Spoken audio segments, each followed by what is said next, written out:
Ketemu lagi bahas soal di chapter kali ini kita akan ngomongin independent adjective clause di part berapa nih? Part 3 ya. Oke. Bismillah. Kita mulai ya guys. Jadi ini pembahasan pertama. Soal ini kita lihat in geometry a tangent is a straight line blank blank blank a curve at only one point. Oke, di skill yang ini, independent adjective clause ini guys, skillnya agak beda sama skill yang pertama kemarin. Kemarin tuh independent clause biasa, jadi subjek predikat aja. Tapi di kali ini teman-teman akan diuji untuk melihat kompleksitas dari sebuah soal ya, sebuah kalimat gitu. Jadi yang namanya kalimat kan harus ada subjek predikat. Lalu boleh ada subjek predikat lagi asalkan ada konektor di antara dua subjek predikat tersebut. Jadi clue-nya adalah kalau teman-teman udah ketemu ada subjek predikat di soal, lalu ada blank seperti ini, maka analisanya adalah berarti di sini harus ada konektor dan subjek predikat gitu ya. Jadi subjek predikatnya udah ada, maka di blank di sini harus cari subjek predikat, konektor subjek predikat. Tidak boleh hanya subjek predikat, tapi harus ada konektor subjek dan predikat. Oke, coba kita analisa. In geometry ini preposisi aja, jadi nggak kita iniin. Jadi ada setelah koma ada a tangent, ini subjek ya. Lalu is ini adalah predikat.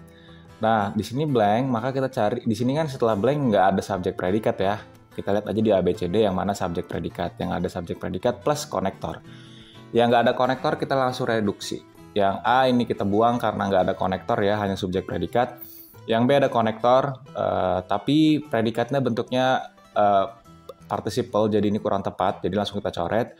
Yang C juga salah ya, karena ini nggak ada subjek, juga nggak ada konektor. Jadi jawabannya adalah yang D. Oke, jawabannya adalah yang D, that touches. Oke, kenapa jawabannya yang D? Ya karena that ini adalah konektor. Lalu touches ini adalah predikat. Loh, subjeknya mana? Nah, nanti dulu ya. Jadi dalam adjective clause itu ada 3 konektor umum yang dipakai.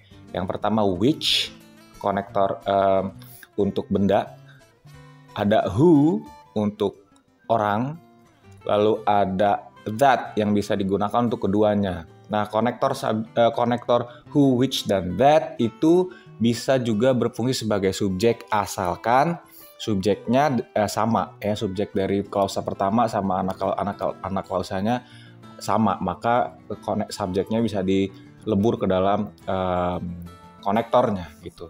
Jadi gitu ya guys. Jadi subjeknya a tangent, yes, ini subjek predikat utamanya. Lalu anak kalimatnya adalah di sini that touches gitu. Oke, nanti untuk teman-teman saya kasih link juga untuk tonton materi tentang multiple clause ya. Jadi teman-teman bisa lihat, rumusnya ternyata subjek predikat, lalu setelahnya ada konektor subjek predikat lagi. Oke, kita lanjut ke soal berikutnya. It was the ragtime pianist Scott Joplin. Oke, ini berarti kita lihat subjek utamanya adalah yang Scott Joplin ya. Si pianis ini, ragtime pianist Scott Joplin. Lalu blank, the Maple Leaf Rag, perhaps the best known of all ragtime tunes. Jadi ini subjek predikatnya ini dalam bentuk it ya. Nanti sebenarnya ini ada di materi yang pertama kemarin, tapi sebenarnya subjeknya adalah yang ini, Scott Joplin, predikatnya was. Nah, sudah ada subjek predikat, maka di sini tidak ada subjek predikat baru ya. Maka di sini kemungkinan besar konektor subjek predikat. Oke, konektor, subjek, predikat. Nah, kita lihat tadi, ingat cari konektor yang ada konektornya. Yang A nggak ada konektor, ini verb murni, ini subjek saja. Yang C ada konektor who, yang D ada writing saja. Nah, kalau ada yang seperti ini, teman-teman pilih yang who wrote ya. Who wrote the Maple Leaf Rag. Gitu. Jadi ada konektornya who, predikatnya wrote.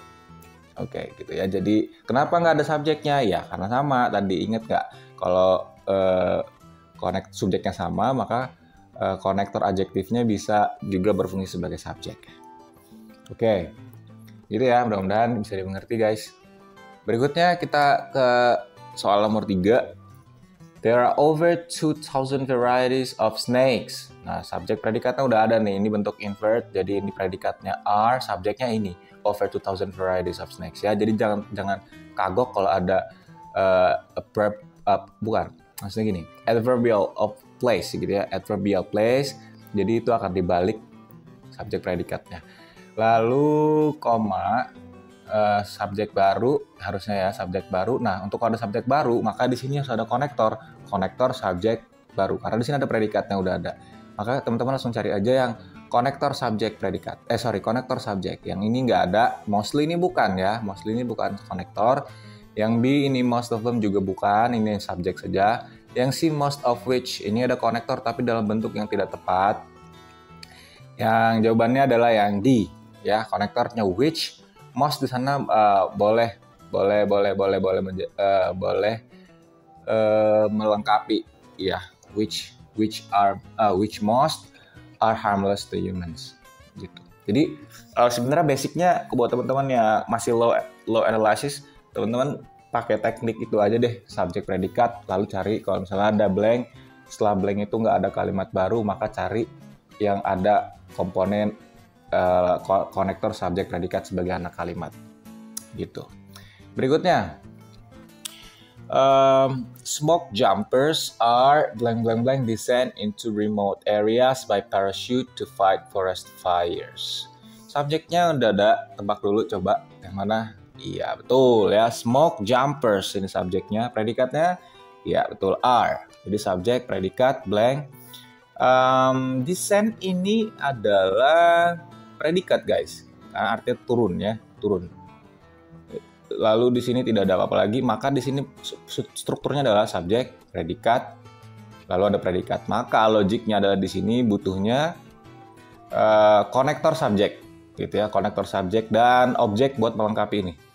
Jadi cari yang ada konektor subjek, five fighters semua subjek. Yang D ada konektor ada subjek, tapi nanti kita lihat.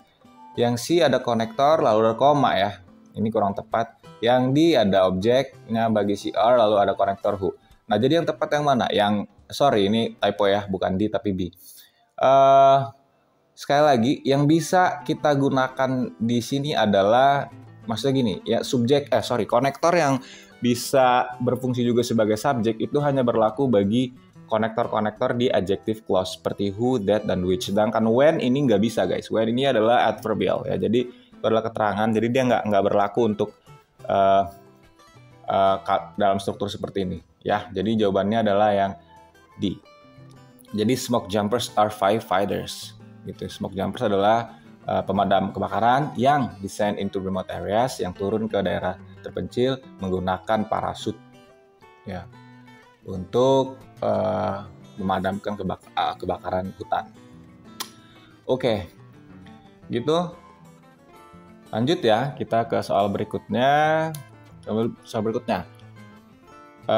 Charlotte Gilman's best known book, bla bla bla. She urges women to become financially independent. Oke. Ini nggak ada predikat guys. Ini kemungkinan subjek saja. Nggak ada predikat. Nah, ini ada subjek, ada predikat.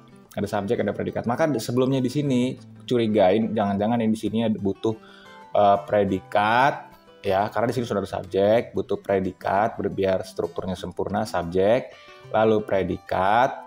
Nah, di sini ada subjek predikat, berarti di sini butuhnya, iya betul, kita butuhnya konektor di sini ya. Jadi subjek, predikat, konektor, subjek, predikat. Nah, berarti di sini butuh konektor. Butuh predikat dan konektor. Mana yang ada predikat dan konektor? Yang A kita lihat. Di predikat, konektor ya. Oke, boleh. Ini hanya objek saja, tidak ada predikatnya, salah. Yang C, predikat, typo, double N, harusnya nggak double N. Is woman in economics, lalu ada konektor, boleh. Yang D, salah juga. Berarti yang B sama D kita eliminasi, tinggal yang A sama C. Nah, di sini guys, kalimat ini membutuhkan, gimana ya ngejelasin ya, biar gampang ya. Oke, perbedaannya di A sama C adalah di konektor ya, ada in which sama which. Oke, kalau kita analisis ini kalimat, ini kan buku ya. Jadi Charlotte Gilman ini menulis buku. Judulnya adalah Women and Economics. di mana dia gitu ya mengajak gitu. Di mana dia mengajak. Jadi dianya ini adalah si Charlotte Gilmans. Dia mengajak para perempuan gitu ya. Dia mengajak para perempuan untuk secara finansial bebas secara finansial gitu. Untuk menjadi bebas secara finansial, untuk settle gitulah ya, untuk settle secara finansial. Jadi gitu analisis kalimatnya. Jadi si Charlotte Gilmans menulis buku. Nah, di sini artinya di mana dia mengajak gitu ya. Dia mengajak para wanita untuk bebas secara finansial di mana? Di buku ini gitu ya. Harusnya where di sini ya. Tapi dalam tulisan formal where tidak bisa digunakan dalam bentuk adjektif karena where adalah bentuk keterangan. Ya.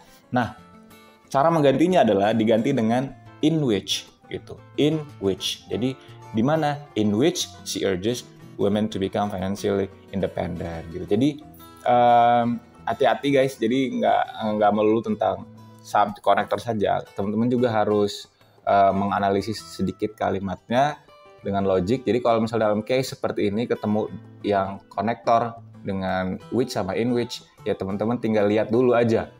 Ya, lihat dulu. Cara pertamanya adalah dengan memaknai. Kalau misalnya kira-kira dia butuhnya where, berarti di situ harus pakai in.